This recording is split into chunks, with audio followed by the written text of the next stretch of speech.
AI 분야의 가장 뜨거운 논쟁 중 하나를 한번 제대로 짚어보죠. 과연 대규모 언어 모델, 그러니까 LLM이 진정한 인공지능으로 가는 길일까요? 아니면 그냥 막다른 골목일까요? 네, 그 논쟁이 정말 치열하죠. 그런데 당신께서 보내주신 스탠포드 대학 연구 논문 하나가 이 논쟁에 아주 신선한 관점을 던져주더라고요. LLM은 틀리지 않았다. 단지 우리에게 빠진 레이어가 있을 뿐이다. 오늘은 바로 그 빠진 레이어가 대체 뭔지 한번 깊게 파고들어 보겠습니다. 네, 이게 단순히 기술의 문제가 아니라 AI의 미래에 대한 뭐랄까 철학의 문제거든요.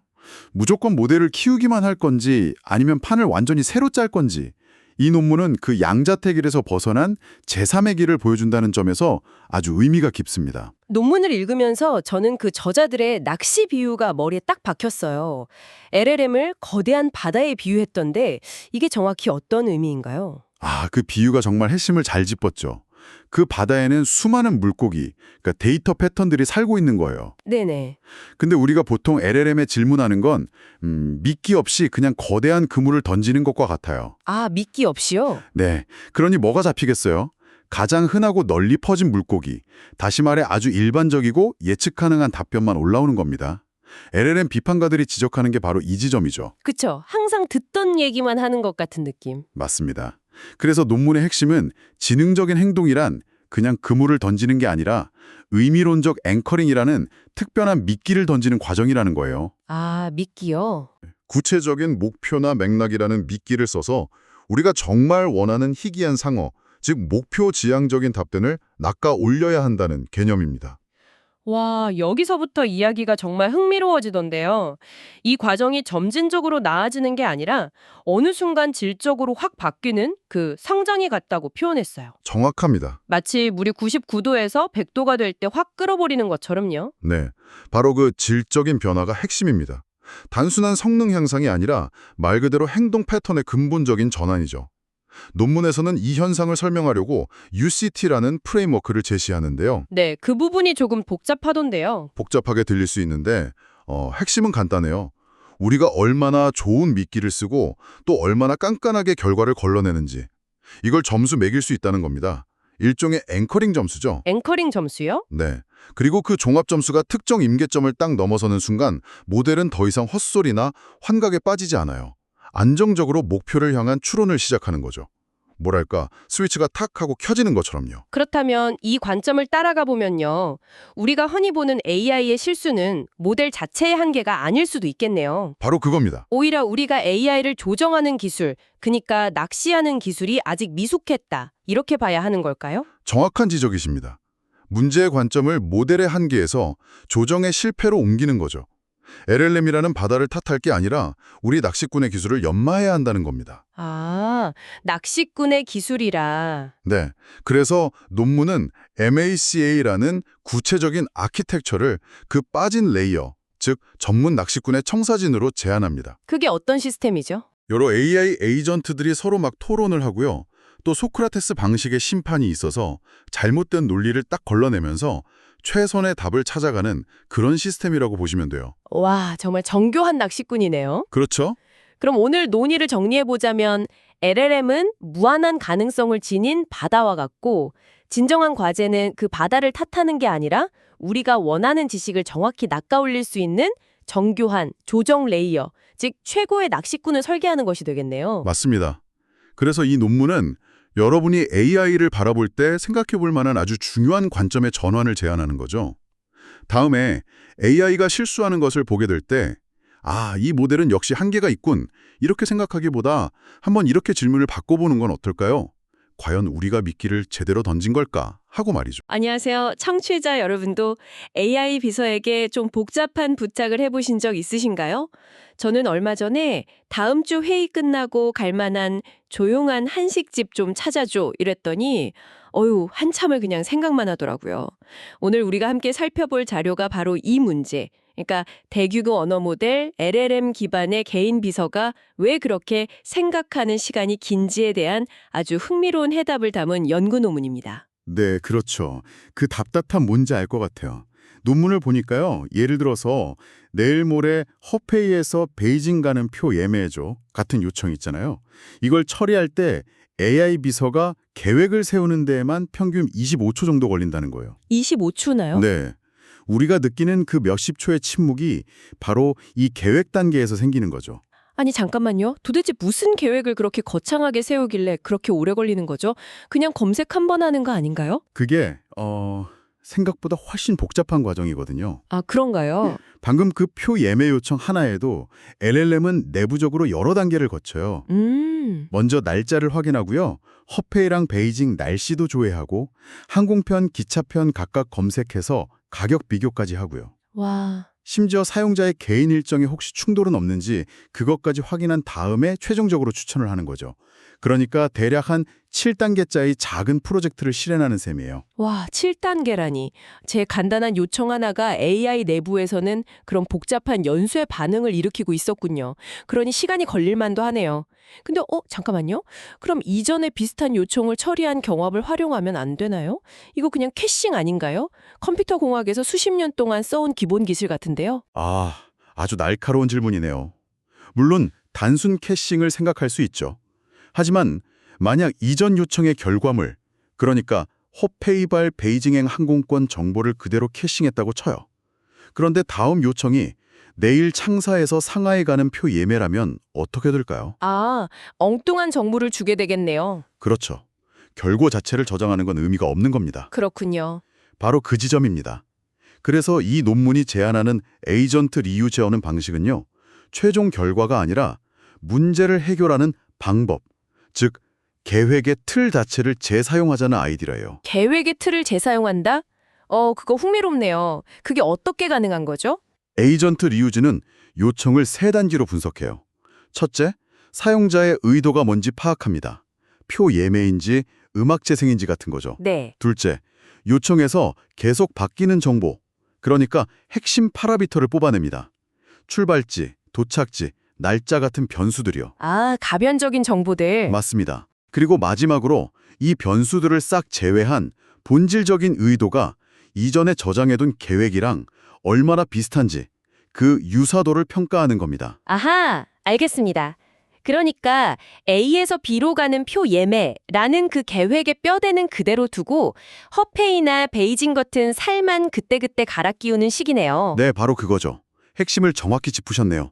이렇게 문제의 본질을 파악해서 이전에 성공했던 해결책의 설계도를 재활용하는 거예요. 와, 이 방식을 통해서 에이전트 리유즈는 응답 지연 시간을 무려 93.12%나 줄이는 데 성공했습니다. 93%요? 네. 25초 걸리던 작업이 이제 2초도 안 걸리게 된 거죠. 이야, 93%는 정말 인상적인데요. 근데 반대로 생각하면 나머지 7%는 계획 재사용에 실패했다는 거잖아요. 혹시 계획을 잘못 재사용해서 오히려 더 엉뚱한 결과를 내놓을 위험은 없나요? 그리고 속도만 빨라진 게 아니라 정확도까지 13%포인트나 올라갔다는 건 이번 좀 의외인데요? 어떻게 그게 가능하죠? 네, 좋은 지적이에요. 바로 그 부분이 이 연구의 핵심 중 하나입니다. LLM이 매번 처음부터 계획을 세우면 아시겠지만 가끔 엉뚱한 방향으로 가거나 실수를 하는 소위 환각 현상을 일으킬 가능성이 있거든요. 아, 그렇죠. 하지만 에이전트 리유즈는 이미 성공이 검증된 계획의 틀을 따르기 때문에 그런 실수를 할 확률 자체가 줄어드는 거죠. 그래서 속도와 정확도를 동시에 잡을 수 있었던 겁니다. 실패한 7%의 경우는 그냥 기존 방식처럼 처음부터 계획을 세우면 되고요. 그렇군요. 결국 미래 AI 비서는 단순히 연산 속도가 빨라져서가 아니라 이렇게 과거의 경험, 그러니까 성공했던 문제 해결법을 똑똑하게 재활용하면서 발전하겠네요. 더 빨리 생각하는 게 아니라 더 현명하게 생각하는 법을 배우는 거군요. 맞습니다. 여기서 우리가 한 걸음 더 나아가 생각해 볼 질문이 생기는 것 같아요. 이 기술의 본질은 AI의 그 추상적인 사고 과정을 재사용 가능한 구조화된 지식으로 바꾸는 거거든요. 어쩌면 앞으로 AI의 진정한 지능은 단순히 얼마나 많은 데이터를 학습하고 빨리 연산하느냐가 아니라 스스로 만들어낸 지식을 얼마나 효과적으로 정리하고 구조화하고 또 재사용하는 그 능력에 달려있게 되지 않을까요? 안녕하세요. 오늘 저희가 함께 살펴볼 논문은요. AI가 그냥 똑똑해지는 걸 넘어서 뭐랄까 훨씬 더 유능해지는 방향을 보여주는 아주 흥미로운 연구입니다. 단순히 아는 걸 대답하는 그런 척척박사가 아니라 이제는 스스로 단서를 찾아내는 탐정 같은 AI가 등장한 거죠. 그 주인공 이름이 바로 센스노바 마스인데요. 이게 사진 속에 아주 흐릿한 로고 같은 걸 자기가 알아서 확대한 다음에 웹 검색으로 그게 뭔지 알아내는 식으로 문제를 풀더라고요. 이게 어떻게 보면 GPT-5나 제미나이 같은 그런 거대 모델들을 특정 분야에서는 앞설 수 있었는지 그 비결을 한번 파헤쳐보려고 합니다. 네, 맞아요. 기존의 이미지 인식 AI들을 보면 보통 둘 중 하나였어요.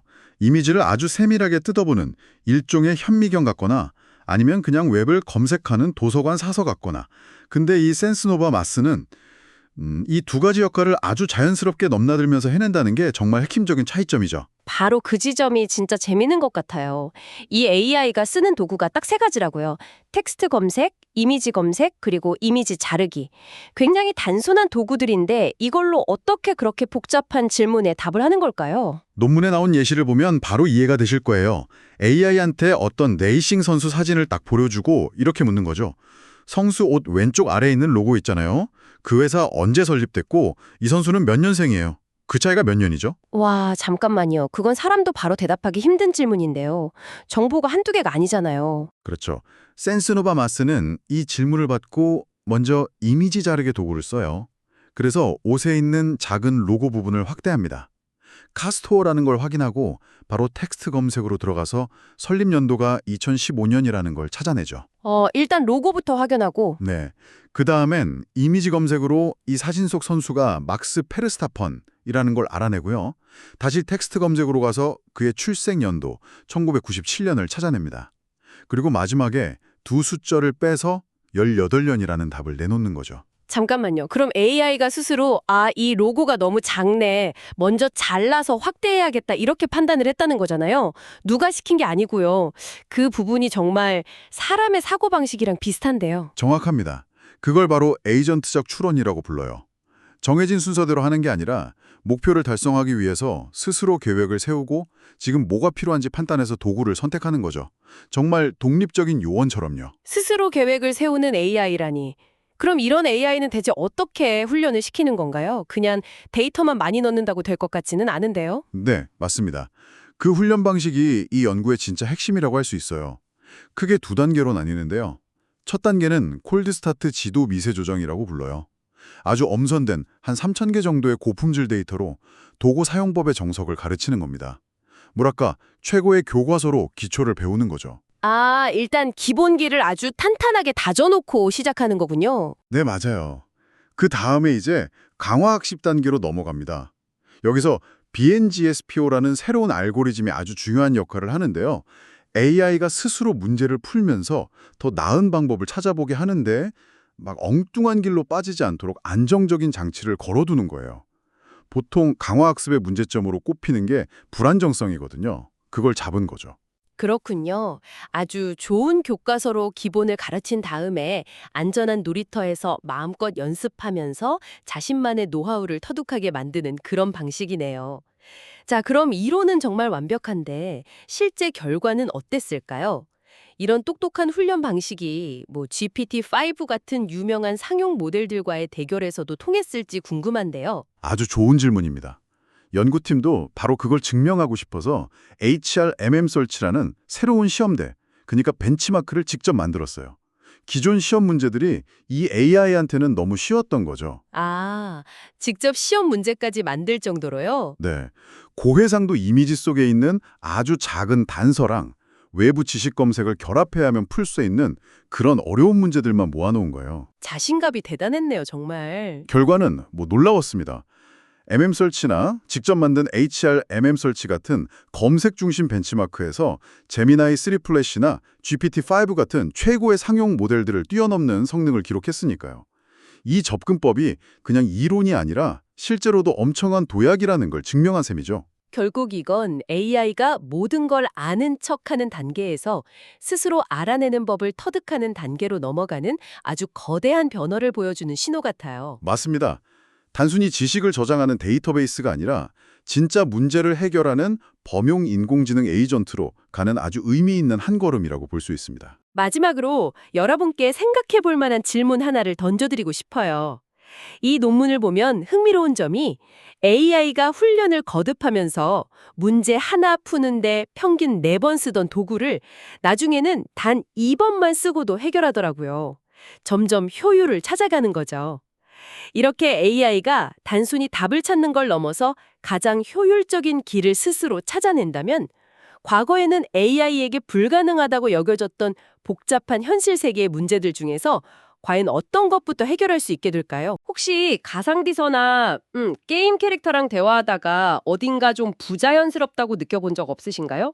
분명 말은 하고 있는데 이게 진짜 대화를 한다는 느낌은 잘 안 들죠. 오늘 저희가 깊이 파헤쳐볼 자료가 바로 이 문제를 해결할 획기적인 기술에 관한 논문입니다. 아바타 포싱이라는 기술인데요. 어떻게 가상 아바타를 정말 살아있는 것처럼 만드는지 그 핵심을 한번 살펴보겠습니다. 네, 기존 아바타 기술의 가장 큰 한계가 두 가지였잖아요. 바로 반응 속도랑 표현력, 이 두 가지였죠. 아, 맞아요. 반응 속도. 상대방 말이나 표정에 바로바로 반응을 못하고 몇 초씩 늦으면 소통이 엄청 어색해지죠. 또 입모양만 그냥 따라할 뿐이지 뭐 미묘한 감정 표현이 있잖아요. 예를 들면 공감하는 눈빛이라던가 고개를 끄덕인다던가. 그렇죠. 그런 자연스러운 반응이 없었죠. 네, 바로 이 연구가 그 두 가지 난제를 정면으로 돌파한 겁니다. 그래서 아바타 포싱은 이 문제를 구체적으로 어떻게 해결했나요? 핵심이 뭔가요? 핵심은 인과적 확산 강제라는 접근법에 있습니다. 인과적 확산 강제요? 좀 어려운데요. 네, 쉽게 말하면요. 기존 기술처럼 대화 전체의 맥락을 다 듣고 기다렸다가 반응을 만드는 게 아니에요. 그냥 사람처럼 실시간으로 들어오는 정보를 곧바로 처리해서 다음 행동을 예측하는 거죠. 아, 그러니까 상대방 말이 끝날 때까지 기다리는 게 아니라 우리가 대화할 때처럼 상대방 표정이나 말투를 보면서 실시간으로 다음 리액션을 준비하는 거랑 비슷하군요. 정확합니다. 바로 그 점 덕분에 반응 속도를 획기적으로 줄였거든요. 논문에 따르면 기존 최고 기술의 지연 시간이 3.4초였는데요. 3.4초요? 네, 그런데 아바타 포싱은 이걸 약 0.5초로 단축시켰습니다. 잠시만요. 3.4초에서 0.5초요? 그건 거의 실시간 상호작용이 가능해졌다는 거 아닌가요? 맞습니다. 사용자의 음성뿐만 아니라 표정이나 고개 움직임 같은 비언어적 신호까지 즉각적으로 포착을 하는 겁니다. 그리고 그걸 바로 아바타 반응에 반영하는 거죠. 와, 반응 속도 문제는 해결됐네요.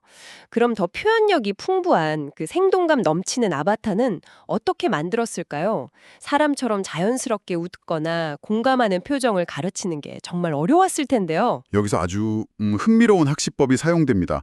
바로 직접 선호 최적화라는 건데요. 직접 선호 최적화. 네, AI에게 정답을 일일이 가르치는 대신에요. 더 나은 반응이랑 덜 좋은 반응을 비교하게 시키는 거예요. 그렇게 스스로 배우게 하는 방식이죠. 연구팀이 일부러 사용자의 신호를 무시하고 자기 목소리에만 반응하는 무뚝뚝한 아바타 샘플을 만들었어요. 아, 일부러 눈치 없는 아바타를 만들었다는 거네요. 바로 그거죠. 그리고 AI한테 실제 사람처럼 풍부하게 반응하는 샘플이랑 이 무뚝뚝한 샘플을 보여주면서 이쪽이 더 좋은 반응이야 라고 알려준 겁니다. 이 과정을 통해서 AI가 추가적인 데이터 라벨링 없이도 뭐가 더 자연스러운 상호작용인지 학습하게 되는 거죠. 결과는 어땠나요? 그냥 기술적으로만 뛰어난 게 아니라 실제 사용자들도 그 차이를 느꼈을까요? 네, 인간 평가에서 압도적인 결과를 보였습니다. 참가자의 80% 이상이 기존 기술보다 아바타 포싱으로 만든 아바타가 훨씬 더 자연스럽다고 했고요. 반응도 뛰어나고 전반적으로 더 선호한다고 응답했습니다. 80% 이상이요? 네, 사용자가 웃으면 따라 웃고 진지하게 말하면 경청하는 표정을 짓는 그런 훨씬 인간적인 교감이 가능해졌다는 증거죠. 정말이 놀랍네요. 이제 아바타가 우리의 표정과 말을 실시간으로 이해하고 또 감정적으로 반응하는 시대가 진짜 머지 않았네요. 그렇다면 여기서 한 걸음 더 나아가서 생각해 볼 질문이 있는 것 같습니다. 그렇죠. 아바타가 단순히 우리 표정을 따라하는 걸 넘어서 대화에 숨어있는 감정적 맥락까지 파악한다고 생각해 보세요. 그래서 먼저 공감을 표현하거나 아니면 분위기를 주도하는 단계에 이른다면 인간과 AI의 상호작용은 과연 어떻게 변하게 될까요? 어쩌면 기술이 인간의 감정을 어디까지 이해하고 재현할 수 있을지 그 경계에 대해 고민해 볼 시점인 것 같습니다.